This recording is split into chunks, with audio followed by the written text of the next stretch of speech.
while bond notes were put forward as a panacea to diminish the flight of wealth from Zimbabwe. As Steve Hanke noted, it was not the most recent attempt by the government to increase liquidity. The money supply, measured broadly, was the introduction of bond notes in November 2016.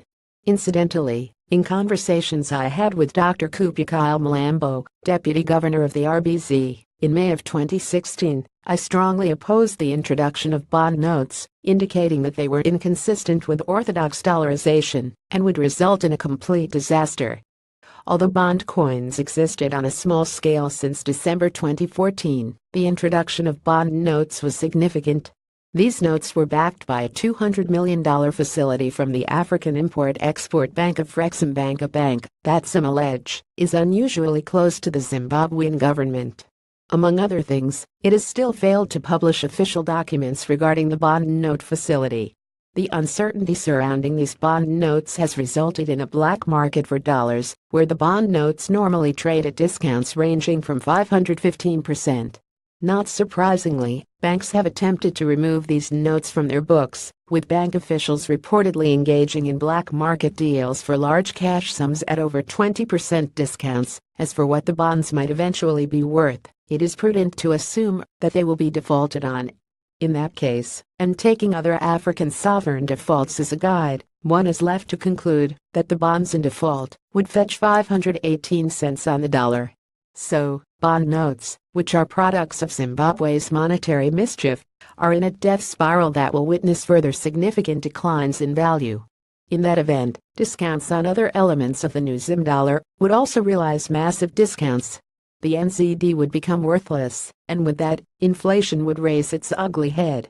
Zimbabwe has once again engaged in a fraud on the public, creating a monetary mess and hardship. We noted in June that the cash crisis continued unabated. Those awaiting cash transfers at a bank may wait a month to be cleared, and, even then, the transfer may be refused. The Standard, Zimbabwe's leading Sunday newspaper, ran an article at the time entitled, "Black Market Thrives as Banks Run Dry." Some highlights from that article: Harare's Roadport has become the unofficial bank of last resort, never short of cash, no queues, and a multi-currency platform. The money market at this busy bus terminus now plays the role that the formal banking sector has failed. It is effectively making a mockery of the Reserve Bank of Zimbabwe (RBZ). This points to the nature of black markets. They thrive based upon fulfilling an existing need, not upon government control. They therefore replace whatever services the official market fails to provide. Top government officials, supermarket owners, and service stations were behind the thriving black market, which is never short of cash. And now it appears many Zimbabweans have found an alternate way to store and transfer wealth away from Mugabe's prying and confiscatory eyes. As Cointelegraph reports, as the country appears to be headed toward another bout of hyperinflation, citizens are turning to dollars and Bitcoin.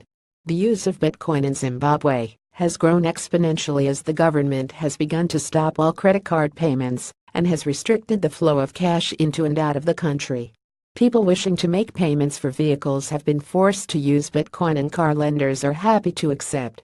In all the chaos, the price of Bitcoin on the local exchange, Bitcoin Fundi, has soared to $7,200. This premium reflects a frantic desire to find ways to transact within an economy where government controls have made traditional means impossible. Image courtesy of Cointelegraph. As Techzim reports, as hard currency disappears from the street, the demand for alternative payment options such as Bitcoin will but increase, resulting in the rate increasing further. Those that are using BTC as a means of sending money back to Zimbabwe will be excited with this rate, not only smiling all the way to the bank, but back from it too.